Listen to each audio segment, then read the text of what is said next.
Bonjour, heureux de vous retrouver dans ce point DIAF TV consacré à la journée internationale de la presse. Normal donc que ce jour, pour ce point, nous allions à la rencontre d'un homme.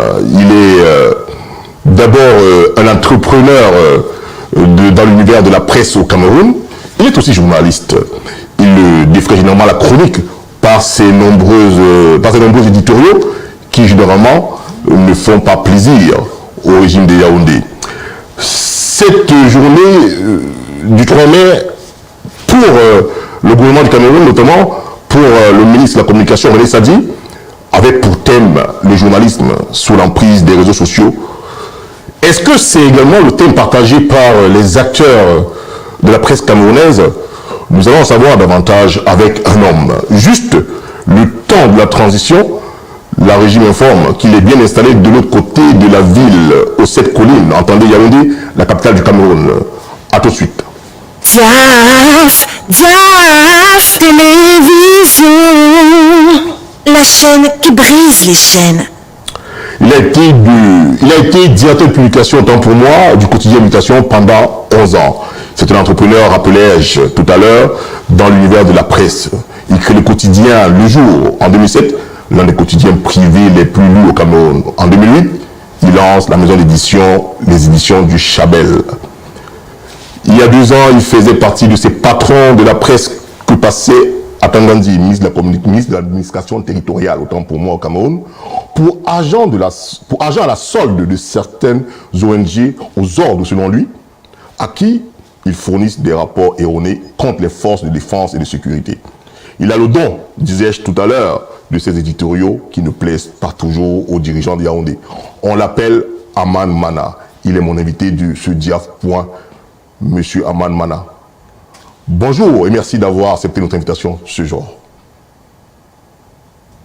Bonjour. Alors, Monsieur Aman Mana, nous vous invitons ce jour pour parler de la situation de la presse au Cameroun. Si vous devriez expliquer aux gens qui vous suivent, en quelques mots, ce qu'il faille comprendre et retenir du propos liberté de la presse, que leur diriez-vous? Écoutez, moi je pense qu'on ne peut pas parler de la liberté de la presse que lorsqu'il existe effectivement une presse. À l'heure actuelle, à partir du moment où la presse est en voie de disparition, je mesure bien les mots que j'utilise. Je pense que la question est moins celle de sa liberté que celle de son existence ou de sa survie. Donc nous en sommes là. Vous avez évoqué le thème qui a été défini par le ministère de la Communication. Vous avez dit, d'ailleurs je ne sais pas pourquoi c'est le ministère de la Communication. Enfin, il y a un thème pour cette journée mondiale, non. Nous, s'il faut s'en tenir à cela, je ne dirais pas que la presse est, comme dit ce thème, sous l'emprise des médias sociaux. Non. Moi, je pense que à chaque fois, au lieu de considérer un phénomène qui arrive ainsi comme étant dans l'adversité, mieux vous l'utilisez comme étant un allié pour voir comment on fait avec. Donc, les médias sociaux, l'Internet, ainsi me semble, est arrivé pour pouvoir booster un ensemble de choses qui avaient trait au rapport, aux relations, au flux d'informations entre les êtres humains.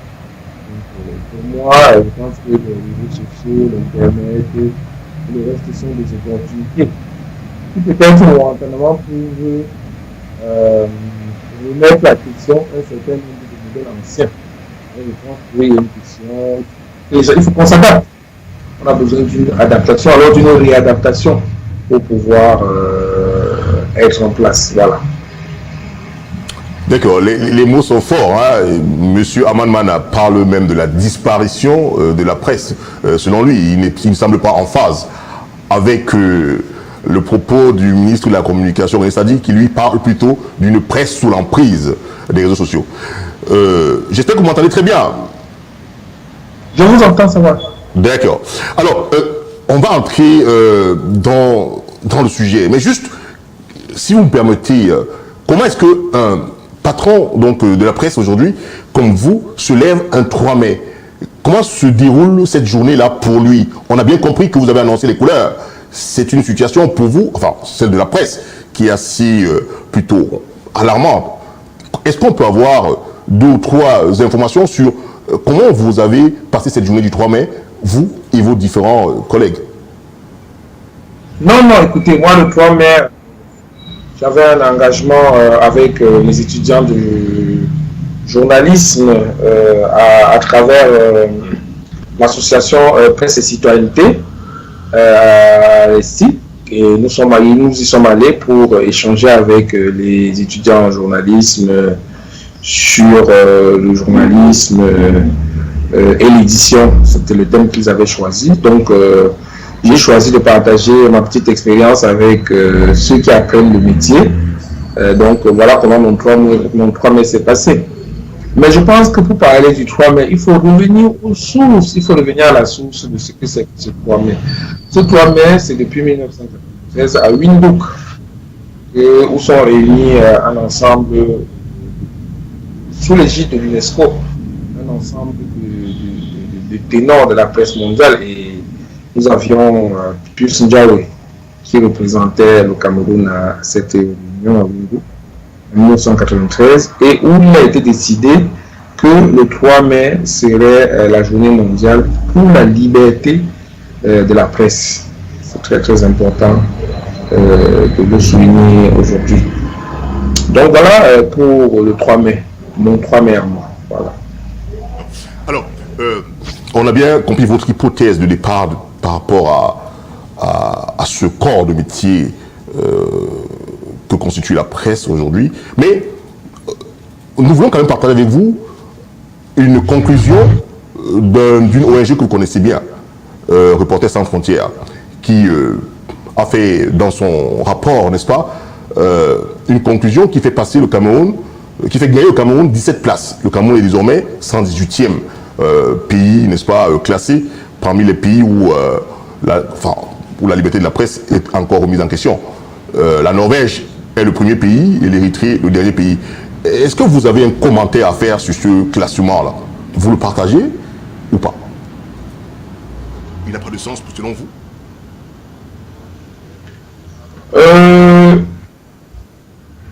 Le classement, ce classement est un indicateur. C'est un indicateur.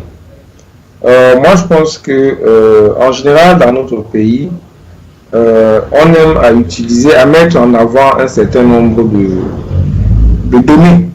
Comme on dit, oui, il y a 800 journaux, il y a 1000 radios, et désormais il y a 5000 sites internet, pour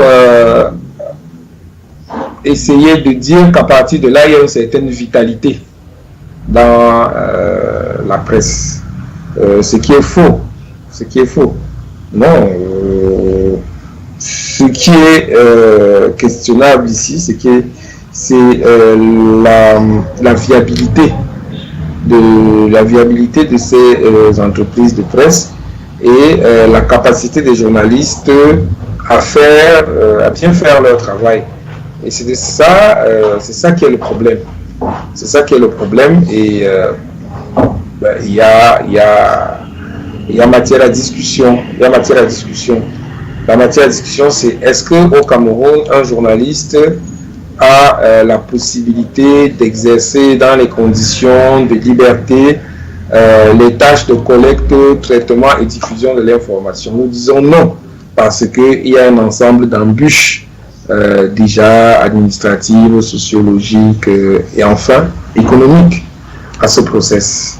Je pense que c'est cela qui fait problème dans notre pays. C'est ça qui cause, c'est ça qui est à l'origine de ce classement. Oui. Donc, à d'autres termes, nous allons donc parler des problèmes au fond, parce que le classement ne semble pas assez illustratif des turpitudes, n'est-ce pas, de ce corps de métier.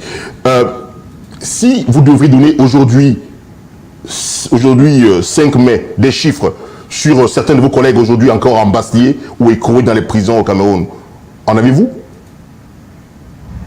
On se rappelle qu'il y a 2 ans, 2 de vos collègues, M. David Ngazima et M. Tchoufa, avaient été arrêtés alors qu'ils couvraient simplement un meeting de Maurice Kamto. C'est pour cela que je reviens vers vous avec cette question. Est-ce qu'on pourrait aujourd'hui avoir des informations sur des journalistes qui sont écroués, embasillés parce qu'ils faisaient juste leur travail?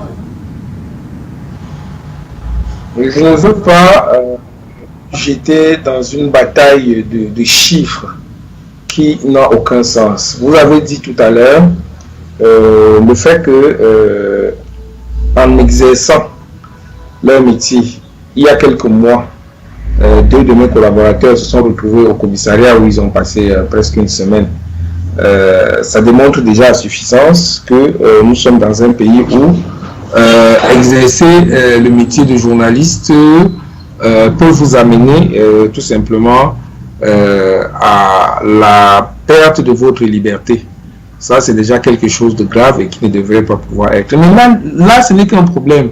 L'autre embûche, c'est, j'allais dire, l'embûche dans la capacité, je l'ai dit tout à l'heure, à collecter cette information, à la mettre en forme et à la diffuser.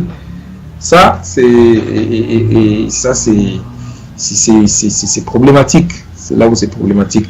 Et maintenant, tout l'environnement global dans lequel les choses se passent, tout cela est assez compliqué, je le vois. D'accord. Je vais quand même vous faire un résumé rapide, n'est-ce pas, du constat que le ministre René Sadi fait de la situation de la presse aujourd'hui. D'après lui, la presse est vraiment sous l'emprise des réseaux sociaux et il conduit en disant que la presse manque de crédibilité et qu'il faut de toutes les façons promouvoir l'émergence d'une presse crédible qui estime pour les studios la violence et la haine. Est-ce que vous reconnaissez dans cette accusation? Visiblement, vous, en tant que patron de médias, êtes aussi co-responsable de la montée de la haine, d'après M. Sadi, dans, on va dire, l'univers des médias camerounais. Quel est votre avis là-dessus? Mon avis, c'est que la presse agit comme un thermomètre. La presse est là pour révéler tout simplement ce qui se passe. Si on casse le thermomètre, la fièvre ne va pas disparaître.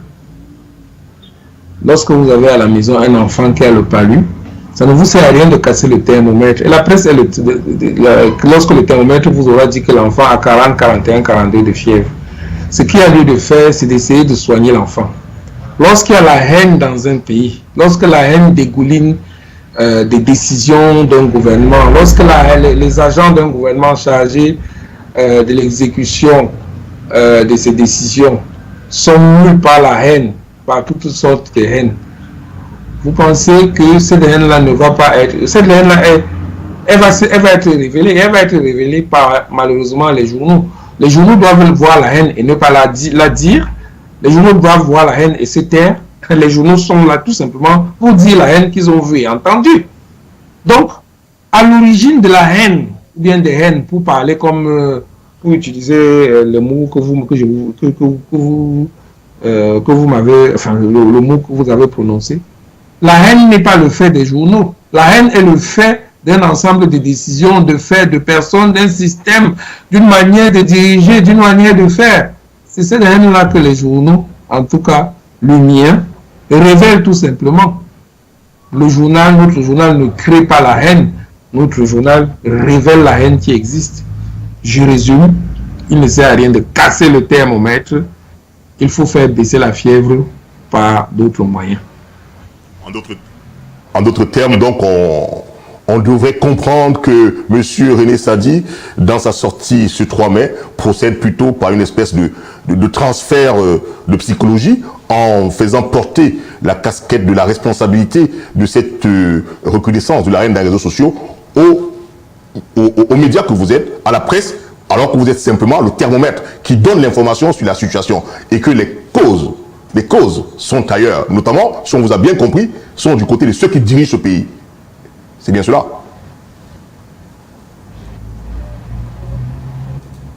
Nous n'inventons pas la haine. La haine existe, elle est là, nous la révélons, c'est tout. D'accord. D'accord, d'accord. Alors, on parle également dans votre métier, d'ailleurs vous l'avez dit hein, à l'entame de cet entretien, que le problème, c'est même le questionnement de l'existence de la presse. Et toujours dans son allocution, hein, ce 3 mai, il parle de la précarité des médias, il parle de la fragilité et même de la vulnérabilité de tous vos confrères. Vous partagez ce point de vue?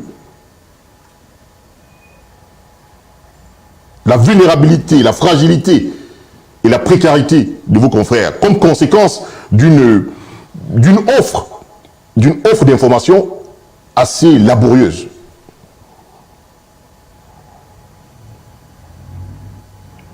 J'espère que je ne vous fais pas découvrir ces informations-là. Vous êtes quand même un acteur majeur au Cameroun. Vous devriez avoir suivi ce qu'il pensait de la situation de la presse en ce jour du 3 mai. Qu'est-ce que vous voulez que ça me fasse? Écoutez, moi je dirige tous les jours un journal. J'ai besoin d'un ensemble de moyens, de réunir un ensemble de moyens pour que mes journalistes se déploient sur le terrain, pour que je puisse imprimer mon journal et le diffuser. Donc, je ne m'intéresse pas, outre mesure, à un certain nombre de discours qui ne sont que des discours. Nous avons besoin de faire quoi?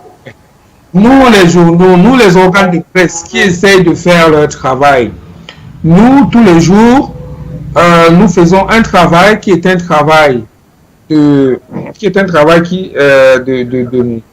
reliance sociale, qui est un travail de reliance sociale, qui est normalement, doit pouvoir être accompagné, reconnu par ceux qui nous gouvernent, mais cela n'est pas le cas.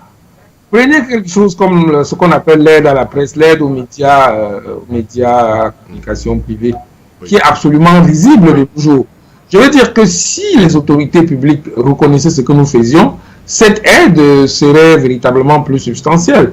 Au lieu de quoi, ce sont des sommes qui n'ont aucun sens et qui sont redistribuées à des petits copains. Il n'y a aucun journal sérieux qui accepte de prendre cette aide-là, entre guillemets. Donc, voyez-vous, je ne me sens pas particulièrement concerné. Moi, je fais ce que j'ai à faire. Et ce n'est déjà pas une mince affaire, quoi.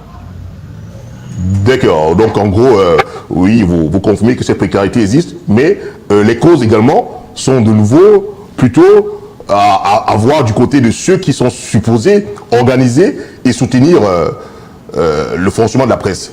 Notez. Mais, alors, quelles sont les mesures qui sont prises par vous, acteurs donc, de la presse camerounaise? On a remarqué qu'il y a quelques années, en 2020, il avait été question, en cette journée du 3 mai 2020, plutôt de faire presse morte. Mais visiblement, ces mesures-là ne sont pas toujours suivies par tous les acteurs que vous êtes. Cette mesure-là avait été prise par qui? Je ne suis pas au courant. Alors, généralement, en 2020, je reviens sur 2020, parce qu'en 2021, vous avez plutôt opté pour autre chose. Mais en 2020, il a été proposé de faire presse morte pour envoyer des signaux forts à la situation de la presse, effectivement, que vous décrivez vous-même comme précaire. Qui avait décidé cela? Qui avait décidé cela? Le syndicat des journalistes camerounais et bien d'autres acteurs. Je n'en fais pas partie. Pardon? Je n'en fais pas partie. Ah d'accord. Est-ce que vous partagez donc néanmoins, bien que n'étant pas forcément dans ce syndicat-là, est-ce que vous partagez néanmoins ce genre de mesures pour faire entendre vos revendications, notamment? Je ne sais pas ce qu'on essaie d'obtenir par là. Quelles seraient donc d'après vous des mesures que vos différents collègues et, on va dire, pairs pourriez prendre pour faire entendre quand même vos revendications? Parce que, d'ailleurs, l'année dernière, le thème de cette journée était... Je vais vous étonner, je n'ai aucune revendication. Je vais vous étonner, je n'ai pas de revendication. Mais vous êtes bien patron d'un média qui doit continuer à faire son travail dans des conditions... Mais bien sûr, je le fais, vous voyez, nous parlons tous les jours. Je n'ai pas de problème, hein.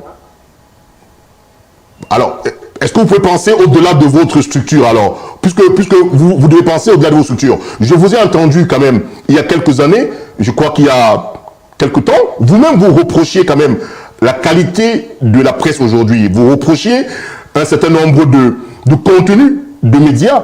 Donc vous reprochez également, on va dire, la formation de certains acteurs de médias. Donc cela suppose qu'il faut quand même procéder à l'encadrement, à une bonne formation. Il faut des moyens pour cela.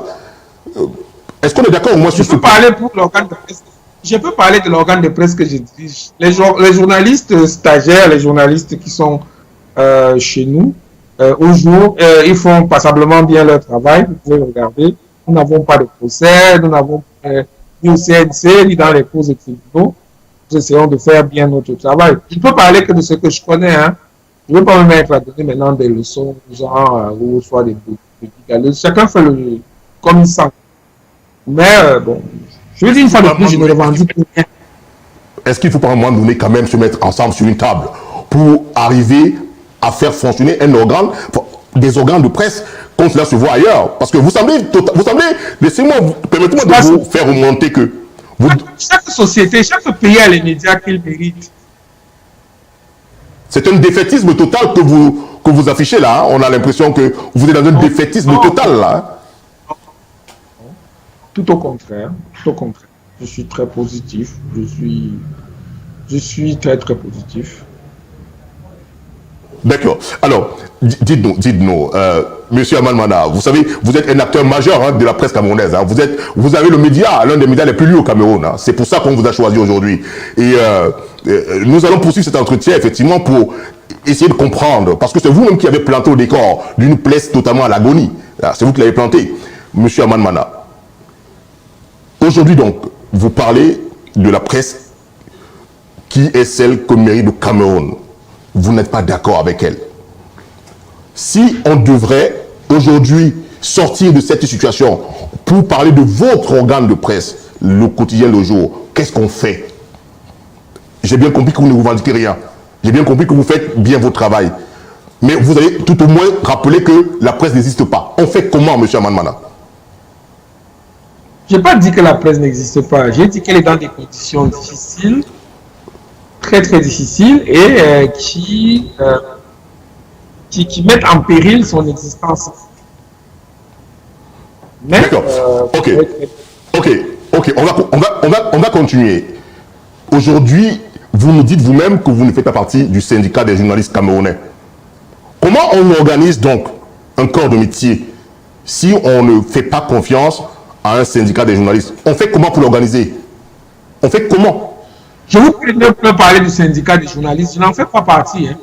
J'ai bien compris. Je vous dis, on fait comment pour organiser donc le corps de métier? J'ai bien compris.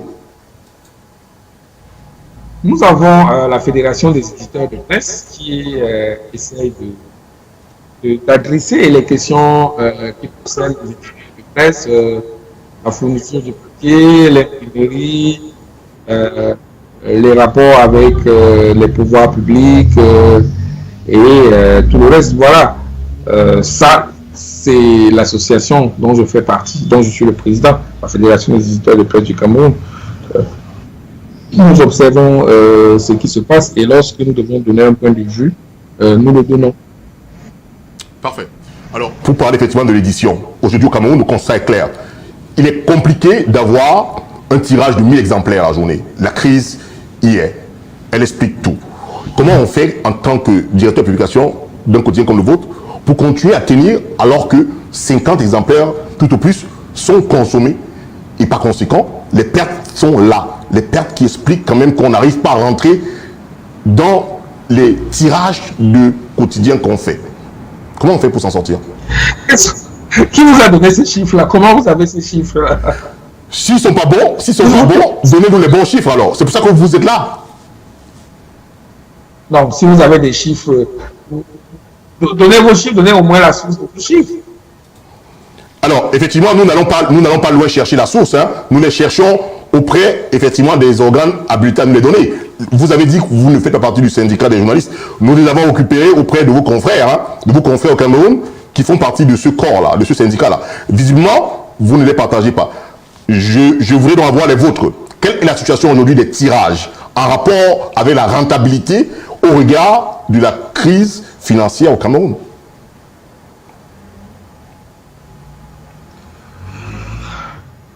La question n'est pas tant celle des tirages papier aujourd'hui que celle de la diffusion ou bien de l'irradiation donc qui peut faire la notoriété d'un titre. Aujourd'hui, un titre, au-delà de ces tirages en termes de papier, c'est également la réputation qu'il a, parce qu'il n'y a pas que les tirages papier.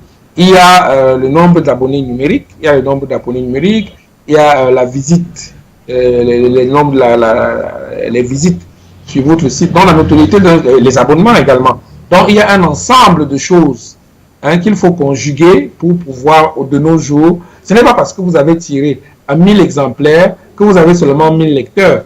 Vous voyez toutes les personnes qui se passent et se repassent le journal à travers les sites, à travers les groupes WhatsApp. Vous voyez le nombre de copies de votre journal, de copies numériques de votre journal qui circulent et qui en ce moment sont absolument incontrôlables. Je dis bien, je mets au défi les personnes qui vous ont donné ces chiffres-là, de vous dire combien de fois circule tel ou tel quotidien à travers ces copies PDF. Ils ne vous le diront pas. Donc aujourd'hui, c'est absolument hasardeux de parler de la circulation d'un journal seulement en s'attachant au tirage papier. Non, il y a un ensemble donc c'est légèrement plus complexe que ça en ce moment.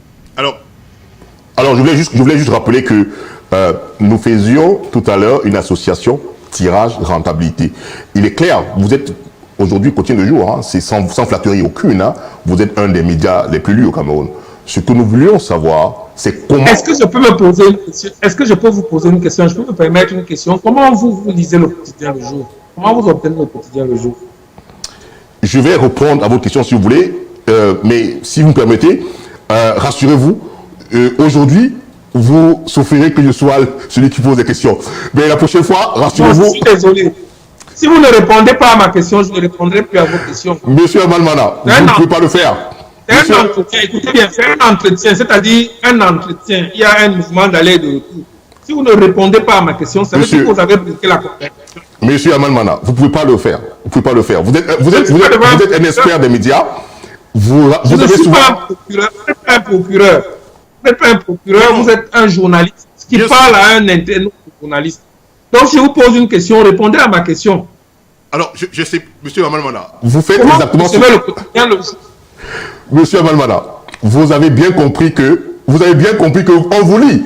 Si on vous lit, étant à Paris, ça veut dire qu'on a les moyens qui existent pour vous lire. Mais ce n'est pas ça mon sujet, si vous me permettez. Ah, si vous me permettez. Vous recevez gratuitement le jour, vous recevez gratuitement le PDF de le jour. Enfin, ici, vous savez que vous devriez payer pour ça?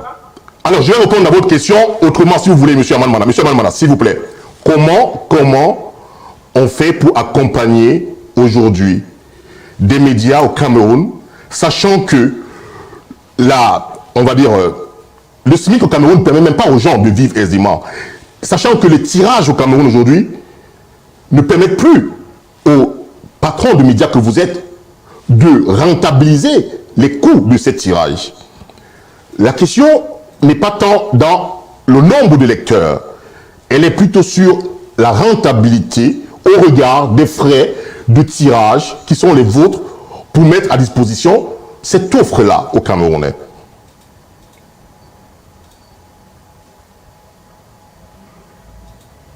Quel est le souhait qu'il y a derrière votre question? Le souhait de la question... On s'arrête? Pardon? Qu'est-ce qu'il y a derrière votre question? Derrière votre question, c'est vous voulez qu'on arrête de ça, c'est bon, on arrête de paraître, ça va? Mais non, pas du tout. Au contraire, nous sommes aujourd'hui en train de parler de la situation de la presse au Cameroun. Nous évoquons donc les difficultés que nous avons forcément recueillies auprès des acteurs que vous êtes. Il y a donc les tirages. On se demande comment on fait pour tenir bon, comme Quotidien le Jour, par exemple.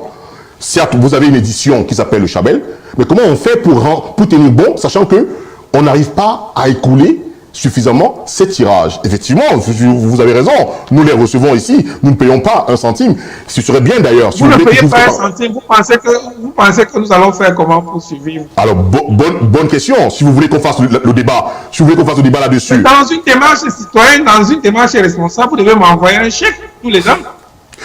Bon, d'accord. D'accord, c'est entendu. C'est entendu. Rassurez-vous, nous avons un projet, nous avons un projet, nous, de la diaspora, beaucoup plus intéressant que ça. Nous avons souvent proposé, malheureusement mal suivi, à nos compatriotes que vous êtes, patrons des médias, d'organiser comment faire payer vos contenus en ligne. Malheureusement, généralement, quand nous les proposons, vous nous prenez pour on va dire, des concurrents. Mais nous pensons que nous sommes dans la même bataille, dans la même lutte. Aujourd'hui, je vous fais appel ici, parce que vous êtes quelqu'un qu'on suit. Donc, vous êtes quelqu'un d'important dans ce corps de métier. Effectivement, c'est dommage que vos publications se retrouvent gratuitement dans les téléphones des gens. C'est pour ça que nous essayons de voir avec vous aujourd'hui comment on fait pour rentabiliser cela, M. Amanmana. Vous voyez?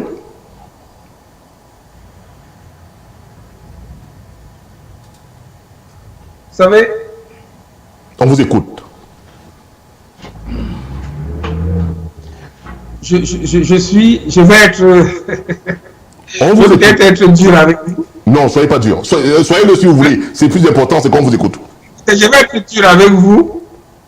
Vous ressemblez à quelqu'un qui arrive à l'hôpital et il voit un type sur un lit avec son cancer en phase terminale et lui demande comment tu fais pour être encore en vie. Alors ça ressemble à soit vous vous moquez de lui, soit vous vous moquez de vous-même. De toutes les façons, dans un cas comme dans l'autre, il y a quelque chose d'indécent. Vous ne pouvez pas voir un type qui a son cancer en phase terminale et vous lui demandez comment tu fais pour survivre encore.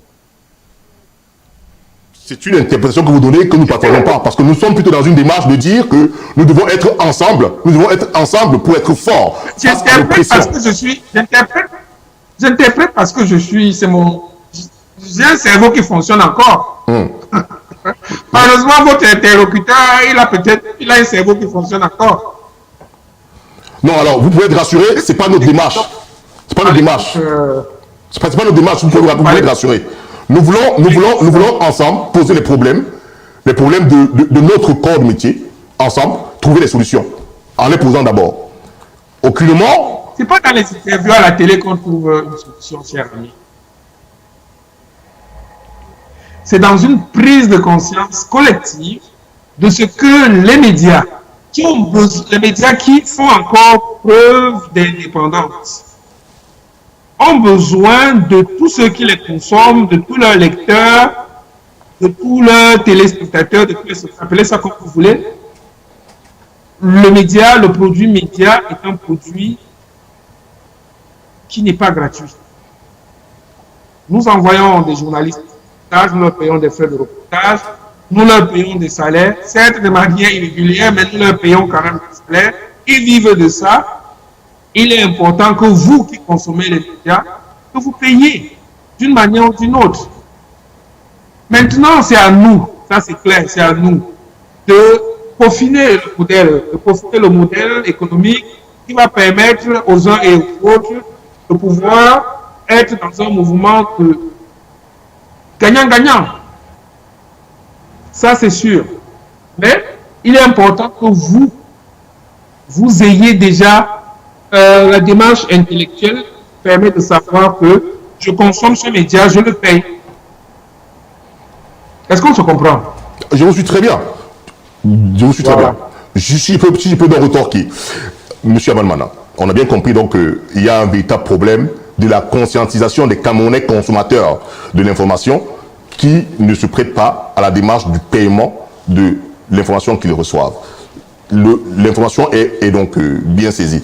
Vous avez également parlé tout à l'heure, vous avez parlé également de tout ce que vous mettez en place pour le paiement de vos collaborateurs. Est-ce qu'on pourrait aujourd'hui, au regard de ce qui circule, comprendre quelle est la situation salariale quand on se souvient qu'il y a quelques années, à l'heure 90, portait à 150 000 francs le salaire des journalistes camerounais. Est-ce que c'est quelque chose aujourd'hui qu'on arrive à mettre en place? Je suppose que dans votre cas, comme vous le disiez tout à l'heure, vous arrivez à vous débrouiller pour continuer à servir les Camerounais qui lisent depuis l'Hexagone, l'étranger, votre média. Quelle est la situation aujourd'hui concrètement? La situation salariale. La situation du quotidien le jour. Je pense que vous êtes quoi? Vous êtes un auditeur? Vous êtes un auditeur? Monsieur, C'est un membre du conseil d'administration? Mais non. Pourquoi vous le prenez comme ça Non, alors c'est que... plus simple.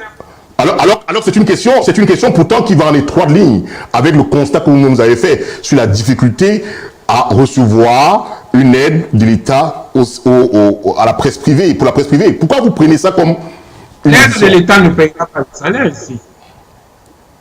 Nous n'avons pas fait un organe de presse pour que l'aide de l'État paye. Vous avez également fait mention tout à l'heure d'un modèle économique. Nous essayons d'échanger avec vous en repartant sur ce que vous nous donnez comme information au cours de cet échange. Nous ne sommes pas un auditeur. Nous ne sommes pas ça. Nous discutons avec vous en tant que média pour comprendre, en ce jour, en cette semaine marquant la liberté de la presse, pour comprendre. Est-ce qu'il n'y a que selon vous, alors, les reproches que vous feront, par exemple, l'État, tout à l'heure on en a parlé, hein, qui parle de la presse totalement haineuse, exacerbant les divergences ethniques? Ce sont les propos que je reprends de M. Sadi. Est-ce qu'il n'y a que ça à voir? Est-ce qu'on ne peut pas voir également qu'est-ce qu'il y a comme situation pour faciliter l'éclosion d'une presse beaucoup plus, on va dire, honorant de ses collaborateurs? C'est ça ma question en fait. Ça n'a rien à voir avec l'inquisition, M. Amanmana.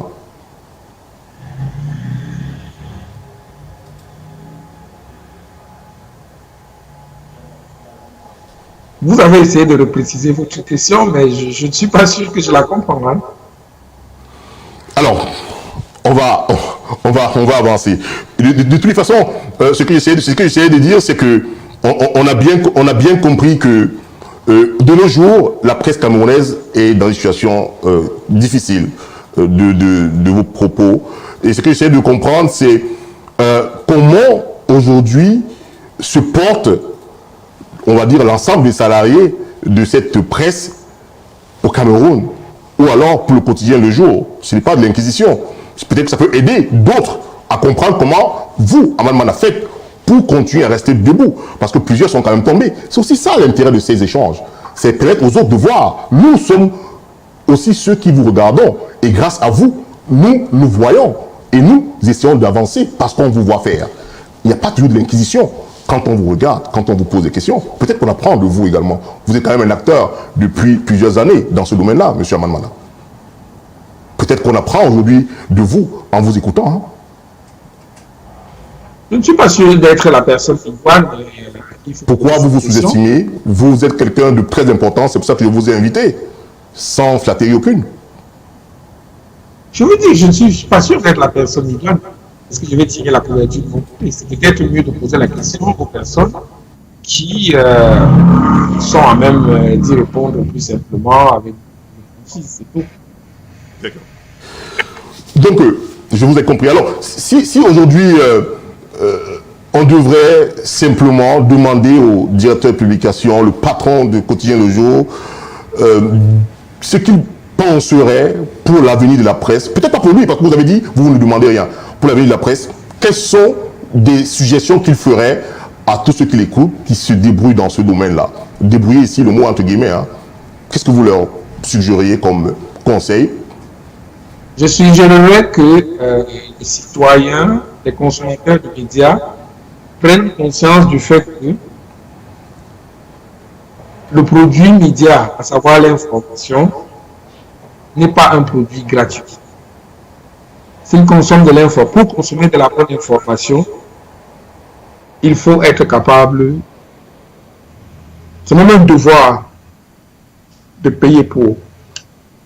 Et il faut réviser complètement le mode de consommation de l'information. Lorsque vous vous levez le matin et vous balayez avec votre doigt votre téléphone et vous consommez tout ce qui arrive à l'intérieur comme vous considérez tout ce qui arrive à l'intérieur comme de l'information, ce n'est pas de l'information. Vous êtes en train de vous comporter comme quelqu'un qui est en train de boire aux égouts. Consommer de l'information, c'est consommer de l'information sur des médias dignes de ce nom. Et c'est de ça qu'il est en train de se poser. Je pense qu'il faut revoir complètement le modèle, la carte mentale des consommateurs de médias. Et ceux qui consomment également votre média en font partie. Je suis convaincu que c'est de ça qu'il est. Pour commencer, il faut commencer par là. Il faut commencer par là, en ce moment-ci. D'accord. Donc, ce conseil est bien reçu. Merci. Alors, vous convenez avec moi qu'autant il y a des obligations, autant il y a des devoirs. Je veux dire que, oui, vous avez parlé d'ailleurs de la bonne information. Est-ce que pour vous aujourd'hui, je ne parle pas de quotidien de jour, absolument. Est-ce que pour vous aujourd'hui, vous pensez que l'information est suffisamment bonne au Cameroun aujourd'hui pour que les consommateurs se sentent l'obligation également de faire leur devoir, enfin, leur tâche de payer? Moi, je pense que il y a dans le flot de sources d'informations, de journaux, de sites internet, il y a de la qualité. Mais cette qualité, il faut aller la chercher, la trouver et la consommer. Il y a également de la non-qualité qui est créée, l'écran de fumée est créé également afin que la qualité ne se distingue pas. Qui crée cet écran de fumée? Pourquoi cet écran de fumée est créé? Ça, c'est connu également. Il est important que le citoyen lecteur, le citoyen téléspectateur, le citoyen auditeur, le citoyen internaute, que le citoyen internaute soit éveillé sur la qualité de ce qu'il consomme comme information. Et c'est à cet éveil-là que moi, je suis en train de travailler en ce moment-ci. Tout mon discours tient sur cet éveil-là. Tout ce qui passe dans notre téléphone, ce n'est pas de l'information. C'est plus souvent de la désinformation que de l'information. Et vous rencontrerez même des personnes extrêmement... vous penserez que ce sont des personnes très très éclairées, mais là, vous le verrez toujours tomber dans le piège de la désinformation et de l'intoxication. Et ça, c'est grave. Pourtant, les organes de presse qui prennent la peine de vérifier l'information sont là. Il suffit d'aller vers eux pour voir. Je ne prêche pas pour ma chapelle, mais je dis en réalité ce qui se passe. Je dis en réalité ce qui est. C'est entendu. Est-ce que vous ne pensez pas qu'en plus de cela, il y a quand même nécessité de former les patrons de médias que vous êtes? Parce que je peux prendre le cas de le jour. En ligne, généralement, puisqu'on parle de vous, en ligne, généralement, il est difficile de pouvoir récupérer l'information qu'on veut voir en ligne et payer sans qu'elle ne soit facilement redistribuée. Est-ce que vous ne pensez pas qu'il y a aussi des choses à faire de votre côté pour sécuriser ne serait-ce que cette information que vous mettez à disposition des gens de manière payante? C'est pour ça que je dis qu'il y a un modèle à peaufiner. C'est pour ça que je dis qu'il y a un modèle à peaufiner. Il y a d'autres médias qui ont trouvé cette bonne alchimie. Je veux dire que le monde a recommencé, en France, le monde a recommencé à faire des bénéfices. Non? Le New York Times a réussi son équation. Puis, les Pure Players, Mediapart, ils gagnent de l'argent depuis le début. Donc, il y a un ensemble comme ça d'initiatives qui sont là et qui sont encourageantes, qui font également que nous, on pourra être bénis. Et il faudra déjà qu'il y ait un problème de base qui soit résolu chez nous, c'est celui de l'Internet. Bon, grâce à cet Internet-là, nous pouvons faire cette interview que nous sommes en train de faire, mais il faut déjà qu'on ait un Internet meilleur et qu'on ait une meilleure bancarisation. Je vois que bon, ce n'est pas leur travail, Orange Money, Mobile Money et compagnie. Ils sont là, Sarah Money de African First Bank. Il y a un ensemble vous savez, la technologie va faire que finalement, moi je suis quelqu'un qui croit au progrès. Hein. Je crois au progrès et ça rejoint mes propos du départ. Je ne me sens pas menacé, noyé par le progrès. Je crois au progrès et je pense que le progrès technologique, même s'il a apporté une secousse dans la maison, va également apporter des solutions. Les progrès technologiques vont pouvoir trouver une réponse à ceux qui vont rester sérieux, ceux qui vont rester rivés sur leur métier. Comme je l'ai toujours dit, c'est le journalisme qui va sauver les organes de presse. C'est le journalisme le bon qui va sauver les organes de presse. Et je suis arrivé sur mon métier. Voilà ce qui est, ce à quoi je suis attaché. D'accord. Merci pour ces clarifications. On tend vers la fin de cette émission. On avait 45 minutes. Si vous devriez aujourd'hui suggérer un thème pour cette édition de la liberté de la presse Cameroun, quelle serait votre suggestion? Fichez la paix aux journalistes. Laissez-les faire leur travail. Il faut bien le faire. Ben, ce sera le mot de la fin, cher Aman Mana. Merci d'avoir accepté ce moment d'échange avec nous. Rassurez-vous, hein, nous ne sommes pas dans l'inquisition. Nous sommes là pour échanger avec vous. Et peut-être même que nous sommes aussi des partenaires pour vous accompagner dans la digitalisation de votre média. Donc, notre rôle, c'est de discuter avec vous pour être forts ensemble et non pour nous diviser. Hein. Merci. Ben, c'est nous qui vous remercions. Chers téléspectatrices et téléspectateurs de Diaf TV, c'était donc Aman Mana, directeur de publication, patron du quotidien Le Jour, invité de Diaf Point, consacré à la liberté de la presse ce jour. Nous vous disons à très bientôt, parce que lundi, nous aurons sur ce même plateau également le patron de Radio Balafon, M. Cyril Bojiko. Au revoir et à très bientôt. Nobody